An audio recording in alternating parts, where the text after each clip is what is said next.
Hey, everybody, and welcome back to Bring It Home, your podcast about reindustrialization, the American manufacturing renaissance, and all things onshoring. I'm your host, JP Hampstead, strategic analyst at FreightWaves.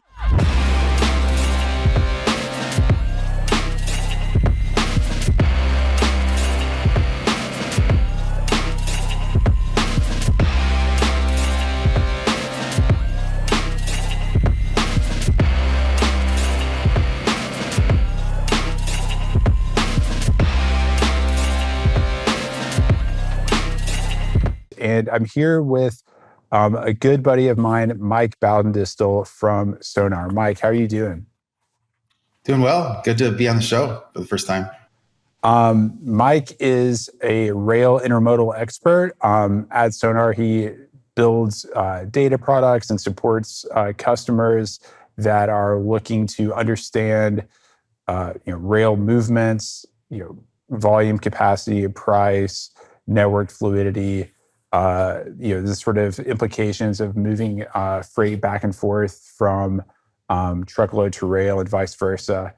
And before that, you covered railroads and equipment manufacturers at Stifel, right? That's right. Yeah, among other things. Also covered the truck equipment manufacturers, truck equipment leasing, et cetera. And so today we're here to talk about the Union Pacific Norfolk Southern merger, which has been sort of bandied about in public. Politicians have talked about it. The railroads have talked about it. The regulators haven't had a whole lot to work with yet in terms of formal proposals and things. But there was a shareholder vote last week, and the shareholders at least seem to be really in favor of it. Can you kind of talk a little bit about how this process sort of got kicked off and started and where we are today? Sure. So it's something that we've talked about, the Transcontinental merger, for some time. And really it's a situation where the U.S. railroads are at a disadvantage relative to Canada, because in Canada there are transcontinental railroads. It was kind of the last step in terms of ultimately where the rail industry was going. You mentioned that shareholder vote, which I think it was 99.5% of the shareholders were in favor of it. Really felt from the shareholders' perspective that the railroad sort of needed to do something in order to sort of go forward from where they are, because they've made such tremendous strides. I mean, Union Pacific already has the best-in-class operating ratio. It's down about 58%, already has very strong asset utilization, good customer service that they've seen, demonstrated. So needed some way to sort of further improve the efficiency of the railroad, and also needed a way to grow revenue. So this is one way that, in theory, should be able to take trucks off the road and intermodal, maybe be able to extend the reach of the railroad and the carload, business as well. So it does seem like there's a tremendous amount of both cost synergies and, revenue synergies associated with the deal. And then what also goes into this from the shareholders' perspective is that as you use the equipment more efficiently, you can probably reduce SG&A overhead, those type of things, and then also the capital efficiency. This is one of the most capital intensive businesses there is. The capital efficiency should improve with the transcontinental network under one capital envelope. And so help me understand that a little bit. So the idea is that by investing in, say, port infrastructure on the West Coast, for example, Union Pacific can kind of say, hey, now that we have this like transcontinental network and we can go end to end all the way through the Midwest into the East Coast, like we expect more volume to come in the West Coast. We expect every dollar that we put into infrastructure to kind of expand capacity or at least network velocity to have a bigger revenue impact. Is that kind of the thinking there? Yeah, I could give a lot of examples. One of the examples, like you talked about at the ports, would be in rail intermodal, where you typically think of intermodal service levels as being what the truckload service levels are plus 1 day. That's if it's on sort of one network. If you do have to interchange it, let's say in Chicago, let's say you have to do a rubber tire interchange, move to a different rail facility, it might be what's truckload plus 3 days in terms of service. So if you can sort of keep that on one railroad, Union Pacific's talked about just being able to just change crews, keep the very same equipment, change crews in some place like Chicago, and then the next shift will start going eastbound. I mean, you can see how that would be a big efficiency, and you might take something where there's a lane that currently is just a truck lane and make it an intermodal lane, just to bring the intermodal service much closer to parity with truck, or it may actually be better than truck. Right. That's interesting.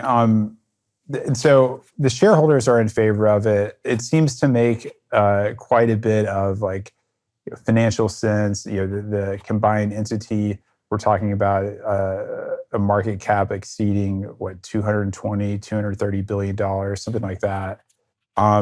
What's interesting to me is that both the owners of the railroads, the shareholders, are on board, but so are the unions, right? Or at least some of them. Can you talk a little bit about which sort of employee groups have kind of come on board?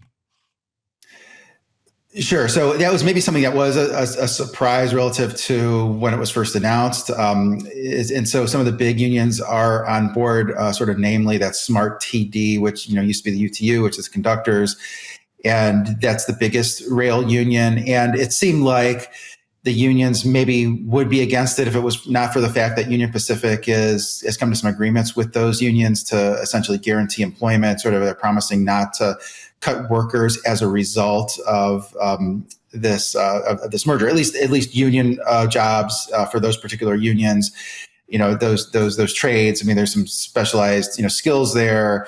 It takes a number of months to train someone. And so there's maybe skills that you don't want to lose, and so that Smart TD was sort of the primary one that has come out in favor of the deal. I don't think we've heard from the BLET, the locomotive engineers and trainmen. It'll be interesting to see if they ultimately say something similar. And then there's been a couple of smaller unions that have been on board as well. I do think there's going to be synergies with SG&A and sort of personnel. I mean, you don't need two accounting departments, don't need two investor relations departments, et cetera. So there will be cost savings on labor, just maybe not for those sort of skilled tradesmen. Right, more on the corporate side and this sort of back office functionality, but even we can imagine sales and marketing and all those kinds of things, right? Mm-hmm. Now on so a lot of people support this this merger, including seemingly, the White House. President Trump said he thought it was a good idea. He, likes Union Pacific, but the customers are all opposed to it. I actually, interviewed the American Chemistry Council, and they went through a litany of really interesting objections to it. I kind of I was when I first talked to them, and based on some of their early communications to me, I was kind of expecting just this sort of standard narrative you hear about how over the past 50 years the number of major railroads has decreased while the cost of railroad services or railroad transportation has increased, and therefore this merger is bad. And I never found that objection particularly persuasive, just because as a student of the railroad industry, I knew that there were way too many railroads back in the day. Some of them were sort of a lot of the capacity was significantly overbuilt. There was lots of bankruptcies and consolidation, and then in the 21st century, a lot of the price increases and sort of the renewed financial health of the railroads actually happened kind of after the major wave of consolidation, and it was really sort of operationally based. We don't have to get into that now, but when I actually talked to the chemistry people, the chemicals industry people, they had more interesting objections than just like, oh, this, is just a general trend of railroad consolidation and increasing costs. They pointed to a lack of just a lack of optionality, not only in the kind of small upper Midwest region where there is some network overlap, but just in any kind of coast to coast move. Shippers that would have had the choice, say coming from the West Coast to Chicago, you can go with CSX or Norfolk Southern. Now they're being deprived of that. And they also pointed to a history of service meltdowns in railroad mergers where, whether it's the operational level communications and coordination between the crews, whether it has to do with technology integrations, I'm not sure. But I'm interested to hear sort of your perspective, Mike, on why the customers are far more skeptical of this merger than either the owners of the railroads or the employees themselves. Yeah, sure. So it's been a couple of different things that have gone in different directions. When Union Pacific first announced the deal, Jim Vena said, well, we've talked to hundreds of customers, or 100 customers that are on board, and it made it sound like the customers are in favor. Those customers, those big shipper groups have all come out, against the merger, including, like you said, American Chemistry Council. They've made it very clear. They sort of say, well, look at past deals. Past deals have resulted in worse service, less, competition, higher rates. It's all going to be miserable for the shippers.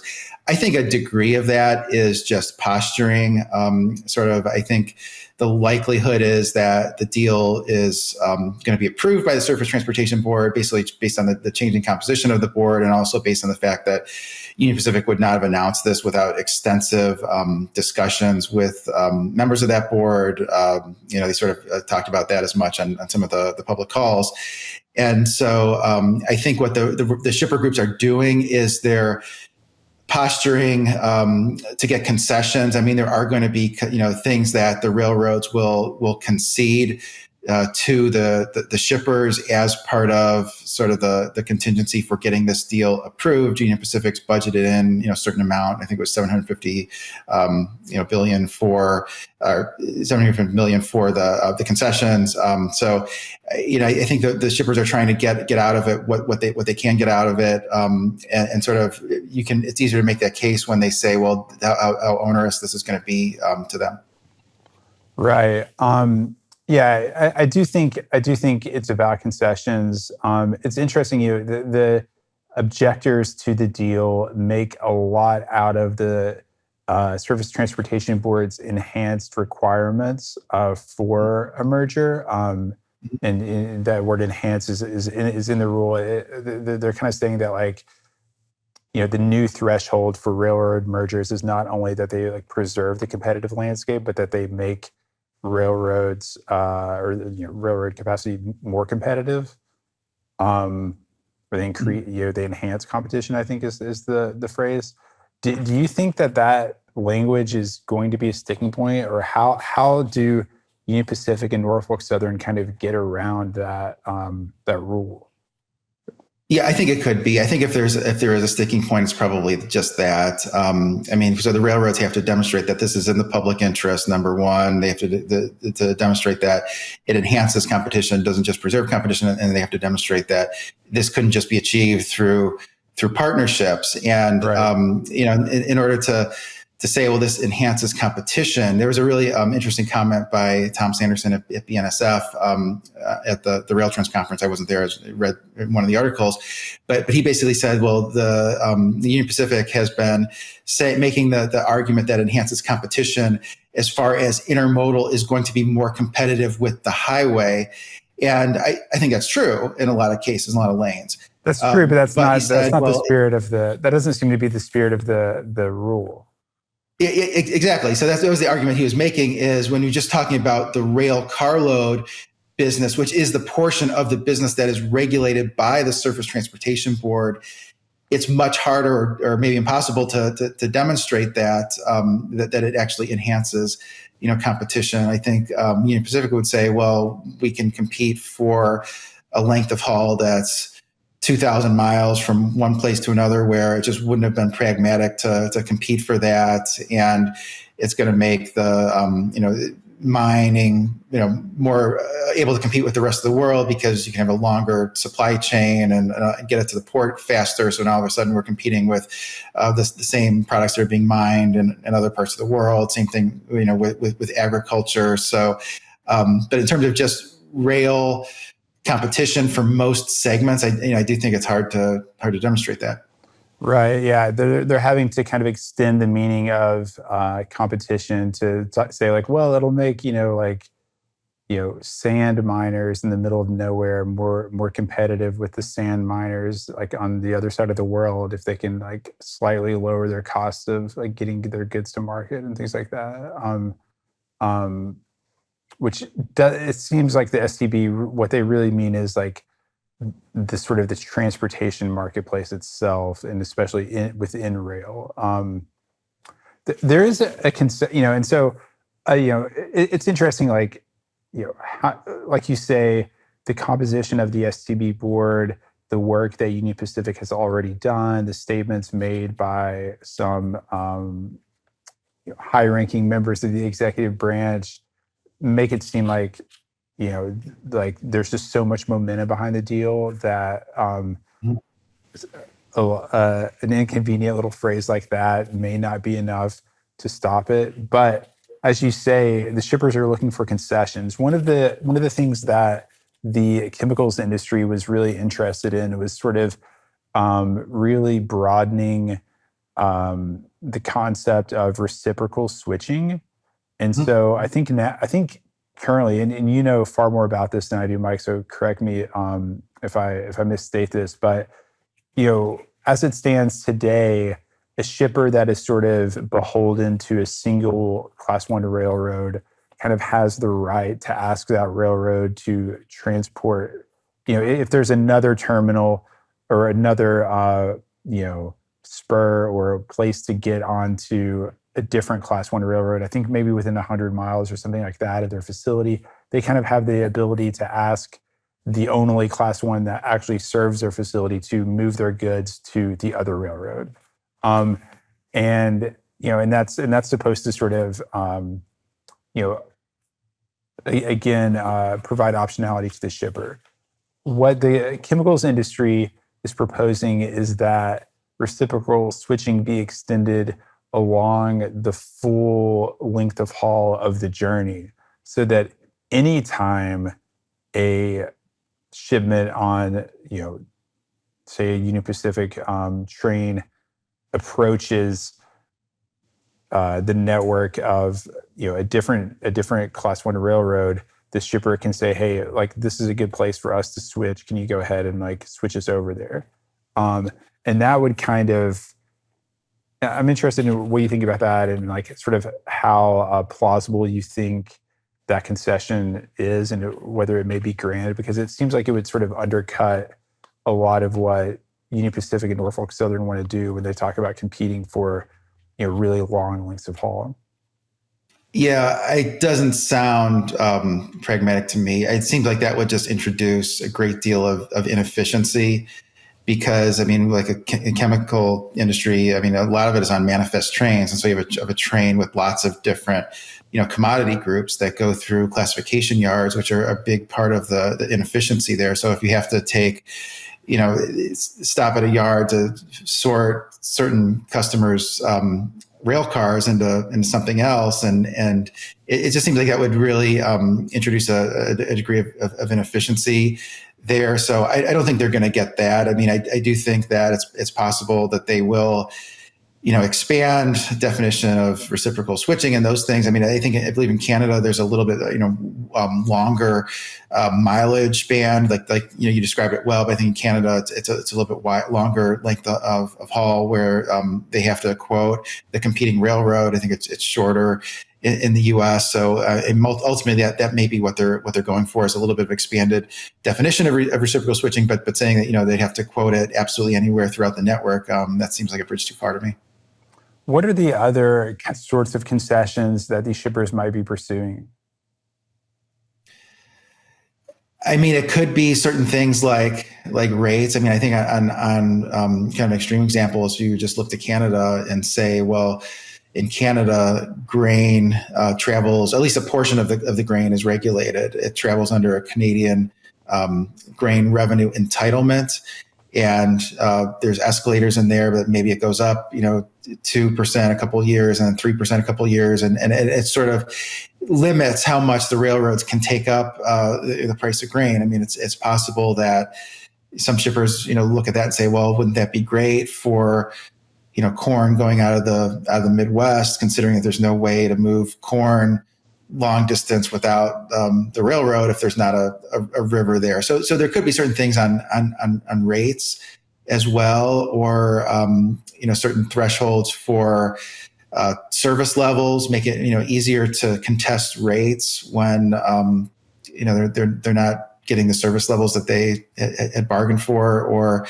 they feel like they're being treated unfairly on rates. Maybe the streamlined rate cases. The Surface Transportation Board oversees rate cases that the shippers bring, but it is a cumbersome process. I mean, it's one of the things that STB has talked about doing is making that more streamlined. So they may be looking for that as well. Yeah, it would be interesting to see some commodity groups be able to sort of get rates that are somehow tied to international commodity prices, such that they'll never be in a position where the railroad can kind of overcharge or kind of choke them off just by virtue of the transportation costs, exceeding some sort of threshold. Does that make sense to you? It does make sense. I mean, I guess one of the few times I've seen railroads cut rates since I've been following them is if the price of the coal, the coal was not going to move in a global marketplace unless they reduced the transportation rates to get that coal to the ports. So I mean, I think that makes sense to a certain extent on a global basis. And let's talk a little bit also about the implications for intermodal just in general. I mean, Jim Vena kind of, called intermodal out as a potential, growth area, and thought that the merger with Norfolk Southern would be able to, stimulate more intermodal volumes because, like you said, getting rid of that interchange means sort of transit times that are a bit shorter and more competitive with truckload. Do you think that's in the cards? Even more intermodal growth? And do you think the railroads actually want to take on more intermodal business? Yeah, I do. I do think they want to take on more intermodal business. I think they need to have a avenue for growth, even if it's not their most profitable segment. They need to grow in revenue in some way other than just taking price up. So I do think they want that. I think that I think the deal is a game changer for intermodal. I think it would be a game changer for intermodal, let's say, even if the deal, were to be rejected, because these other railroads have entered into partnerships to sort of redouble their efforts to improve intermodal service, to move intermodal in lanes that are really underserved by intermodal. Now, the big debate has been, can you do that, the same thing with partnerships as you can do with a combined, entity? I think, I think it's still an advantage to have a combined entity, but still, there's been a big push from a lot of different players to use intermodal in lanes that just have not used intermodal historically. A lot of these lanes are on multiple sides of the Mississippi. I mean, you do think Dallas to Columbus should have intermodal traffic, given the length of haul there, given that they're both big freight markets. But we can see in the SONAR data, there's virtually no intermodal traffic that has Dallas and Columbus as the origin and destination on the waybill. So there's a lot of markets like that that if don't need to have an interchange, they really should see a pickup in intermodal traffic. So it is something that I think long haul truckers need to consider. That some of those longer haul east-west lanes, could be secular decliners. And speaking of intermodal, how does this affect players like Hub Group and JB Hunt? I think Hub Group likes it because they use Union Pacific in the West and Norfolk Southern in the East, and it just seems like it just really fits well with them. I mean, they're excited about the deal. It's less clear for the other ones, like JB Hunt uses BNSF in the West and uses combination of Norfolk Southern and CSX in the East, although they do use more Norfolk Southern. They did say on one of their analyst calls that they don't think their relationship with Norfolk Southern has to change or that they need to move any less volume on Norfolk Southern. But I do think you'll see share shifts from some of those companies over time. You may also see a shift in what happens with the container pools, because there are container pools that are just used by certain railroads. I believe it's the UMAX that uses Union Pacific in the West and CSX in the East, and so there may be a realignment in how some of the domestic container pools are utilized, as well as the domestic intermodal companies. So I think the shippers are going to have to work through all of that. Shippers and intermodal companies that source those containers from those pools. So I think there's a lot that's going to have to be kind of redrawn. Right. And if intermodal is, a lot of intermodal has to do with, imports. But I want to kind of get at the implications of this merger for reindustrialization. And I guess sort of what I mean by that is creating like an investment-friendly environment in the domestic United States for production and manufacturing projects, right? Does this deal like move the needle on that at all? Is this deal like part of, or could it be kind of co-opted into this reindustrialization push, or do you think that it won't have that big of an impact? It's not clear to me yet. I mean, I think in theory it could help with, let's say, if there's manufacturing in, let's say, Ohio, and it's going to ultimately be sold to the Chinese, that it would move on one railroad all the way to the West Coast ports. I think a lot of manufacturers are bringing in materials from a very long distance. You could probably do that more easily on the railroad with a combined network than you could with either interchanging from different railroads or using truckloads. So I could see how it would improve the supply chains of manufacturers, because you can lengthen those supply chains. But I'm not sure if it's going to be enough to move the needle in terms of. And doesn't this also give? This would also sort of give Norfolk Southern customers kind of seamless access into Mexico as well, right? Yeah, that's a good point as well. When I think about like the automotive supply chain, which nowadays kind of is really it kind of extends from the Canadian province of Ontario down through Michigan and Ohio into the southeast, but then down into like central Mexico as well. And obviously there's a lot of stuff that comes into the West Coast, both in air cargo and on the ocean, to support the automotive industry. But there's a really important sort of like north-south axis in the automotive supply chain. I just wonder if combining these railroads sort of makes it easier for those complex products to be assembled. Yeah, I think that's a great point. It may have a bigger impact on Mexico manufacturing, maybe North American manufacturing, rather than just U.S. manufacturing, because you're connecting Mexico with the big industrial centers and population centers in the eastern 1/3 of the U.S. So that may be the ultimate legacy of it. And do you think this has like big implications for the sort of interchange centers in, Memphis, St. Louis, Chicago? Do those get sort of de-emphasized as like critical hubs / choke points in railroad networks? I thought it was really interesting when you brought up the example of Dallas to Columbus.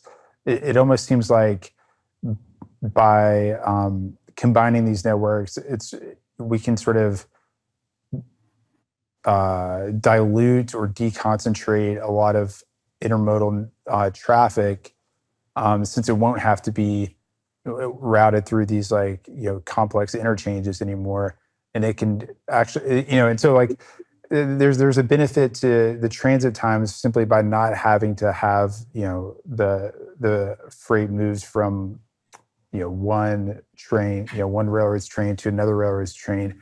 But it seems like there would be even more benefits by simply it's not just like the time of like physically changing over the freight from one to the other.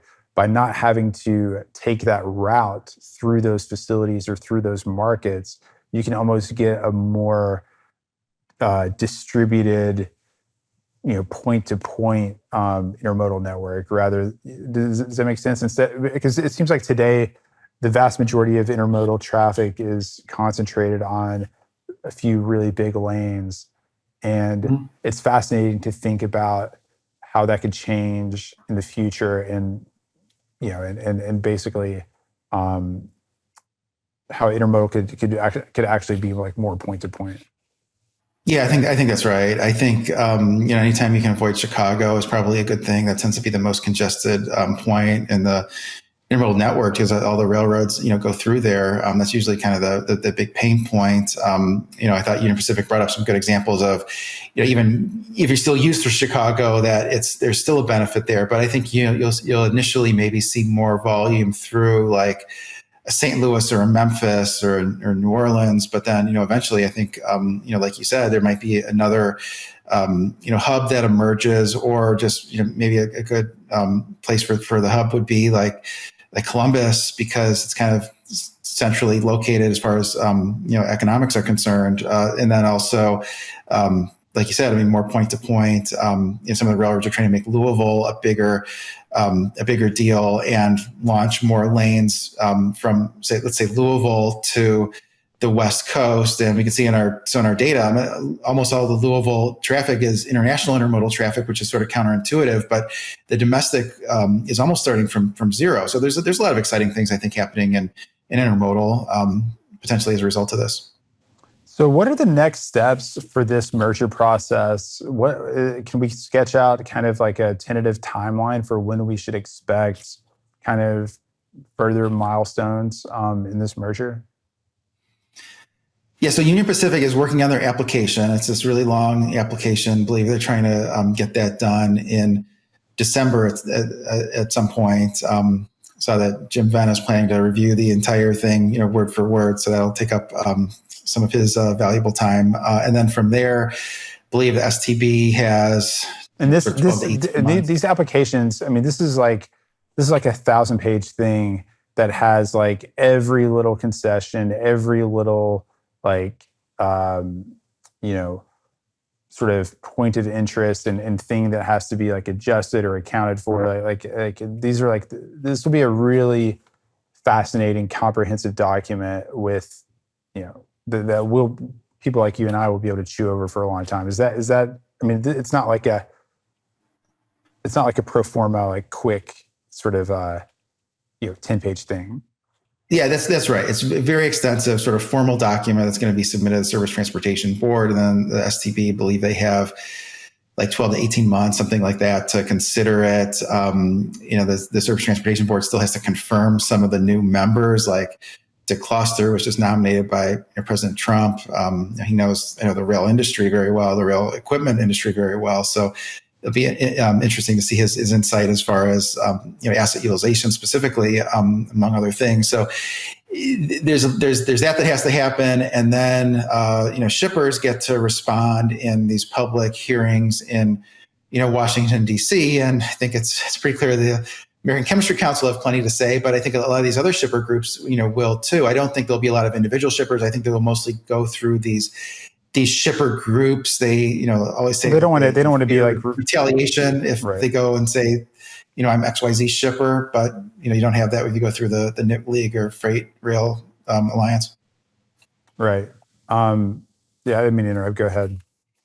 Oh no, yeah, so basically the application, the Union Pacific is targeting the application to be submitted to the STB sometime in December. And then it could be like a year to 18 months before like the review process, and there'll be like numerous opportunities for stakeholders to give their input or whatever. Like you said, the personnel composition of the STB is currently kind of in flight with multiple confirmations kind of on deck. But basically, like, there's no way these, we're looking at like what, 2027 for the actual merger to be closed. Yeah, it's on flux. I mean, the STB chairman Patrick Fuchs said he's going to try to get it done as quickly as possible. So maybe it won't be as long as we're expecting, but it is a lengthy process for sure. It's fascinating. Anything else we should know about this merger? What are you looking forward to most in seeing how this plays out, Mike?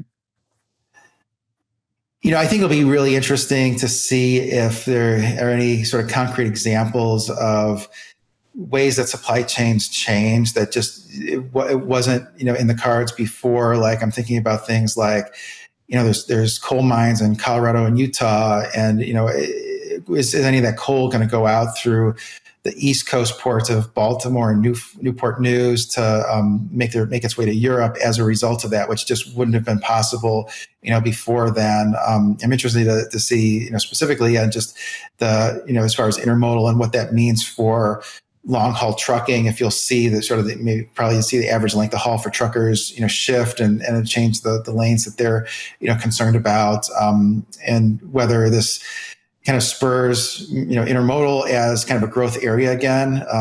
And so I think it kind of make the case that intermodal should be the growth area in domestic transportation, and I think this supports that.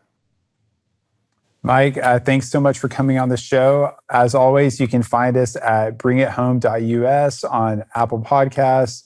We have a YouTube channel. You can listen to the podcast any way that you like to listen to your favorite audio. Thanks so much. Stay tuned, and we'll see you in a couple of weeks.